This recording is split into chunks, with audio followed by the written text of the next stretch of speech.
I'm Megan, Vice President of HIRED. What's your name? My name is Annette Littlejohn. Okay. What branch of the military did you serve in? I served in the regular Army, and then I also served in the National Guard. Okay. Were you drafted or enlisted? I enlisted on my own terms. Okay. Wow. Where were you living at the time? At the time I enlisted in the military was when I was living in Alabama. After I finished high school, I had went to college for about a year or so. Okay. And then I was looking for work, and it was hard to get work and everything. So I said, this is not going to cut it. To my older sister, I said, I got to do something. So I told her I was going to join the military and try to take that test to see if I pass it and join the military, and I passed it. So ever since then, I've been in since August of 1978. Okay, so that's why you joined. Yes. Why did you pick the branches that you picked? Well, I picked the branch because I'm from a military family, and most of them was like in the Army and stuff like that. And I have other brothers and sisters that's in the military. I have 10 in my family. My mom had 2 sets of twins. There were 7 of us in the service. 2 sets of the twins was in the service. I got 2 older brothers that was in Vietnam. And then I had a twin, but my twin passed away after he got out the service. He had open heart surgery. He passed away 2 days after that in 2010. And then in this year here, another twin passed away, one of my older ones that was in Vietnam. He had Agent Orange, and he passed away in January. I'm so sorry about that. That's awful. What were your first days in the service like? My first days in the service, I was very nervous because it was new to me traveling from home into another state and meeting other people from all over and everything. So I was really nervous when I first went into the service, meeting new people. Yeah, understandably. How did you get through boot camp and training? How did you make it through it? I made it with God. I made it with God, and I said I had to do this for myself and my family. When I was going through boot camp, that was one of the roughest things when I went into the service, is the boot camp.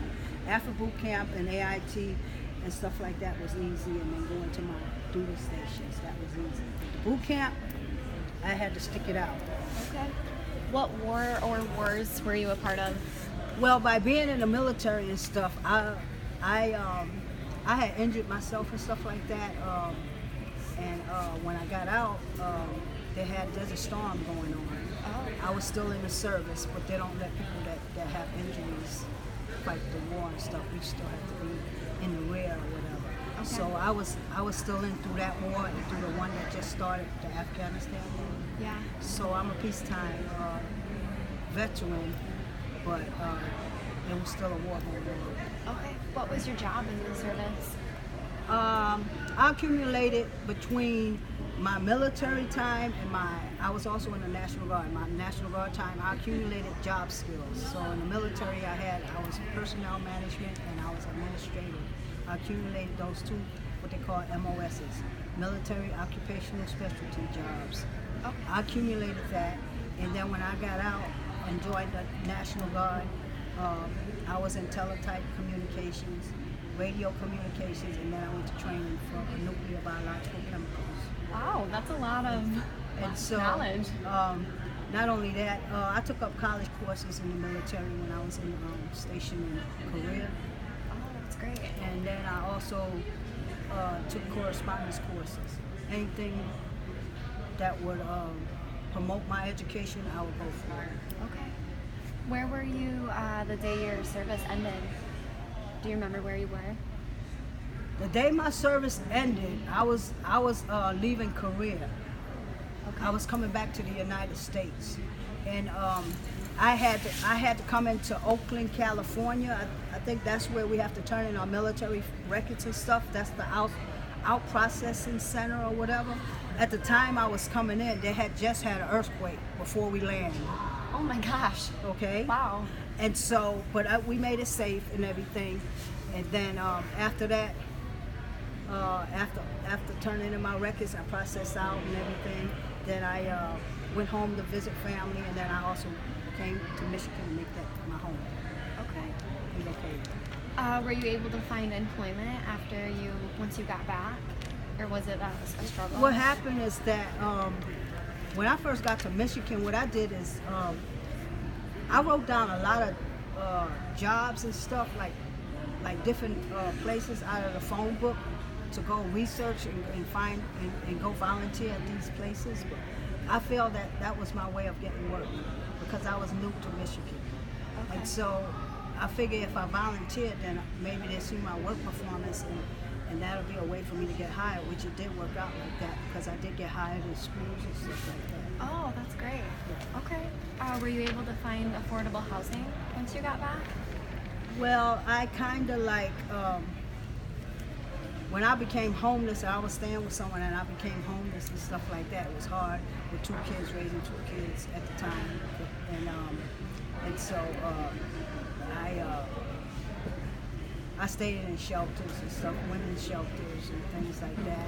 And then sometimes I stayed in my car and stuff. You know, it was times that I didn't have money to feed myself, but if I had a little bit of money, I would get stuff for my kids and stuff. And I just look at them and I know I'm hungry, but I make sure that they had and stuff like that.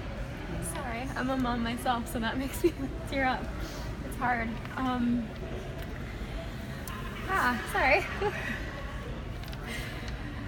Do you believe any veteran should ever be homeless? No. A lot of veterans that are homeless, they're afraid to go to the VA because a lot of them be turned down and they give up. And that's why now we have a program for homeless vets here in Kalamazoo at the community, with ministry with community. We try to get together with other vets and give them a support system where they can go to other places to get help and stuff like that for vets, so they do not be homeless. And we try to spread the word for them. Yeah.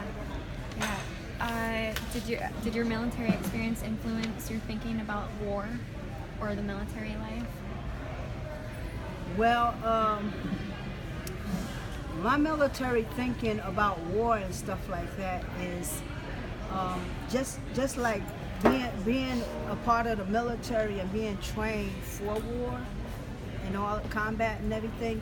It's kind of hard adapting to civilian life because we do a lot of training, hard training as far as trying to protect this country and stuff like that. We have training scenarios and stuff like that. It's kind of hard dealing with the civilian world because there's certain triggers out there that would make us trigger and stuff like that, and it's hard for a veteran to adapt to the civilian world. That's why you got a lot of veterans sort of like committing suicide or doing bad things and stuff like that because of the least things making snap. It's very different worlds. I assume. Yes. I haven't been in the military myself, but very different worlds. So I can imagine how hard it is to come back. And so I think that's it. And not only that, my 2 older brothers were in Vietnam, and as a veteran myself, it's hard for me to relate to what they've been through. I have the other twin is still living, but it's hard for me to adapt to him when he talks so loud and he yells and he gets angry, and I have to try to understand that as another veteran. But I also have anxiety and I also have things I went through, but we need something to teach us veterans how to deal with other veterans' mental health. Yeah, definitely. Absolutely. We all go through different experiences, and that's it. Is there anything else you would like to add? We're looking for other veterans to get hired into this project and stuff to help other vets. Megan. Well, again, my name is Megan Jensen. It's very nice to meet you. Thank you for doing this interview. Vice President of HIRED Project to support homeless veterans here in Kalamazoo, Holland, eventually everywhere. So thank you so much for doing this interview. I really appreciate it. And I'm trying to reach out to a lot of female vets because there's a lot of female vets out there that need another female to talk to and stuff. And I'm also a peer support specialist. That's your story about your car and your kids, and that's just, I'm a mom myself, so I can't even imagine that. So, thank you for doing this. Thank you. Please go to www.hiredprojectusa.org if you would like to donate or need more information. on anything that we're doing. Thank you very much.